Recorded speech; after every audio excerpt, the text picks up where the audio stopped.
lépp ñu ngi koy wax santé moo xew ne tey ñu wax tey santé mais foo laal day métti foo laal rek day métti man daal loolu laa amoon lu ma ciy wax ndax sama xol fees na fees boo xam ne tiis bi dal na suñu kaw bett ñu ba booy wax sax da ngay tu trouves pas les mots tu trouves pas les mots pour ICS fi la nekk GCO fi la nekk kii fi la nekk centrale éolienne benn centrale éolienne moom Sénégal Tivaouane la nekk lii bu plus jamais ça waxuñu Tivaouane au Sénégal parce que santé éducation ku ko fowee bëggoo askan woo développé di leen jaajëfal. Parce que aussi à chaque fois qu'un problème se pose, ça doit servir d'opportunité pour les gens qui réfléchissent, pour se remettre en cause et pour voir aussi quelles sont les dispositions à prendre pour mieux avancer. ginnaaw bi ñu sante yàlla jul ci sangu-sang yi sallallahu alayhi wa sallam ñoo ngi wax inna lillahi wa inna ilayhi rajiun di masawu coono suñu bopp di masawu suñu bopp ci tiis bi nga xam ne moo dal ci suñu bopp su ma nee suñu bopp Tivaouane laay waxal dans sa globalité mais su ma nee suñu bopp Sénégal laay waxal dans sa globalité parce que quand même il faut que ñu nangu ko l'hôpital Mame Abdou Aziz Sy Dabakh de Tivaouane est à l'image de tous les hôpitaux du Sénégal ñoom ñëpp ñoo bokk jàngoro ñun nag yàlla dogal na boo gisee ñu ñëw toog fii di wax ñi fi toog ñëpp tey ci table bi ça fait des mois ou bien des années on a alerté et encore alerté par rapport à ce qui se passait et encore ce qui se passe dans cet hôpital-là suñu juumul toog nañ fi ay weer ci ginnaaw am nañ fi problème mu ophtalmologue boo xam ni 4 ou 5 mois Tivaouane département avec ses 18 communes amuñu ku leen toppatoo seen ay bët ñun ñii ñëpp ñoo jug porter combat bi dem ci autorités yi def ci ay live fu nañu yuuxu fa ba problème bi saafarawu à moitié ñu ne deetawaay ñu xëy quelques jours après ñu ne keesu hôpital Tivaouane nee na may xaalis ba nee na may quelques jours après laa wax comme si y avait des fantômes qui vivaient dans cet hôpital-là ou bien qui sont en train de vivre dans cet hôpital-là ba fi mu toll nii lu ñuy wax police dem na fa def na enquête préliminaire l'enquête suit son cours ñii nee nañ 5 ñii nee nañ 6 millions ba léegi xaalis boobu mënuñ ñoo wax fu mu dugg ñun li ñu tax a àdduloo mooy on a été à l'hôpital démb de 21h30 à pratiquement 5h du matin tout ce qui s'est passé là-bas pratiquement ñun fa la ñu fekk mais li ñu metti mooy li xew tey du tey la nuyoo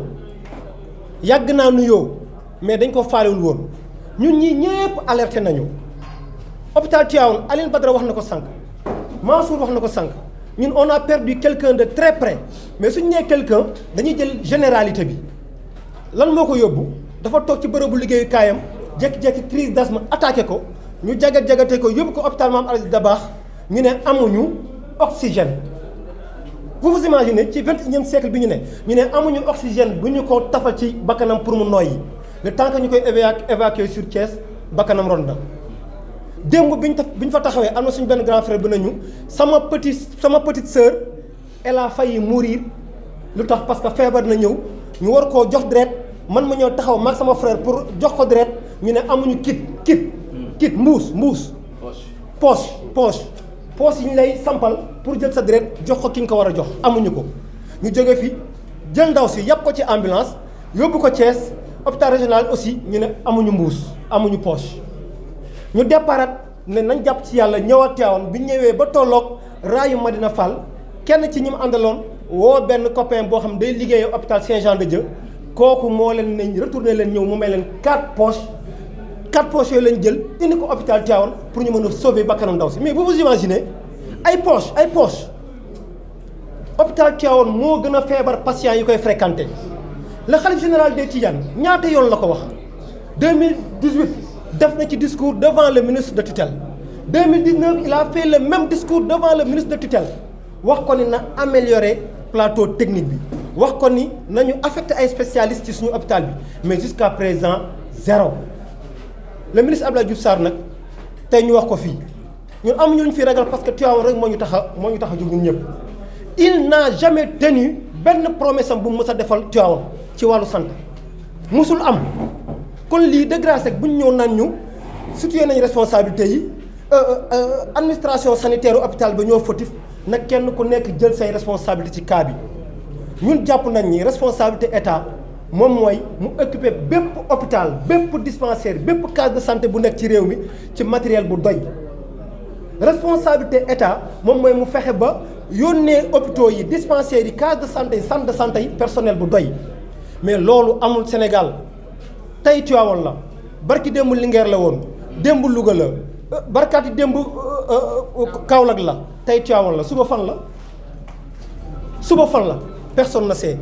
ñun nag li ñu bëgg mooy en tant que collectif que ça cesse dafa doy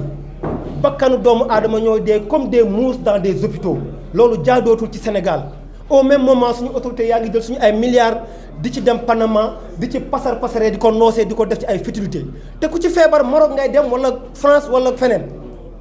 sa doom du fajoo fii yow doo fajoo fii nga bàyyi ñun ñoo dul ay nit ñun ñooy fajoo fii ñun ñoo fii dee loolu tegewul fenn de grâce enquête bi procureur nee na mi ngi dem gis nañ aussi autorité Tivaouane autorité politique yi moo tax may wax depuis loolu kenn ku nekk yaa ngi ñëw di def sa xoggaliku kenn ku ne yaa ngi ñëw di wax te li ngay wax doon dëgg la ci yow tey état wu hôpital Tivaouane bu egsi fii kenn ku ne la war boo ko defoon kon lii du am médecin après la mort amaluñu benn njariñ ñoom dig nañu hôpital de niveau 3 mais sëriñ bi li mu wax mooy avant ngeen ñuy tabax hôpital de niveau 3 nañu fexe ba hôpital bi ñu fi am as néew ñu defar ko ba mu ñoŋ hôpitalu Mame Abdou Aziz Dabakh souffre de tout amul dara bu ñu la waxee ne la ki doon sauver xale yi en tant que patient bu jëlee doomam Mboro indi ko Tivaouane pour faj si doomam moom moo njëkk ci lieu bi ana vigile gisuñu ana ñu waroon toppatoo xale yi gisuñu moom moo dajji bunt bi dem nee na song na sept extincteur nee na ñaari ñoo ci dox 7 extincteurs la song pour fay lakk bi ci biir salle bi ñaar ñoo ci dox loolu responsabilité kan la après procureur nañ ko situé ñun nekk ñu fi pour jiiñ kenn mais li ñu wax mooy li xew Tivaouane dafa war a dakk li xew Tivaouane moom moo xew fépp ci Sénégal waratu la am ci réew mi doomu aadama waratu la dee ci façon bi suñu hôpitaux yi ak suñu dispensaires yi jaadootul ngeen baal ñu àq asalaamaaleykum wa rahmatullah Abdou Aziz Seydi la citoyen tivaouanois oui pour le bilan ñii nee nañu 11 ñii nee nañu au delà de 11 en tout cas man mi nga xam ne démb j'étais là de 21h30 à 5h du matin man maa taxaw ak le témoin oculaire nee na moom man mi jiitu ci salle bi xale yi nekkoon bi ma dajjee bunt bi ak sama tànk bi ma duggee saxaat si moo ma delloo ginnaaw man ñi ma àndaloon ma jóg góorgóorlu ba taal sama torche téléphone nee na ñi ma doon làmb xale yëpp ils étaient déjà morts calcinés xëm nee na ma leer na ma ni minimum ëpp na 15 ñi fa nekkoon parce que lal bu nekk lañ fa tëraloon ci xale ñetti xale la kon tey bu ñu taxawee fii naan ñu 11 xale xëy na loolu seeni chiffre la ñoom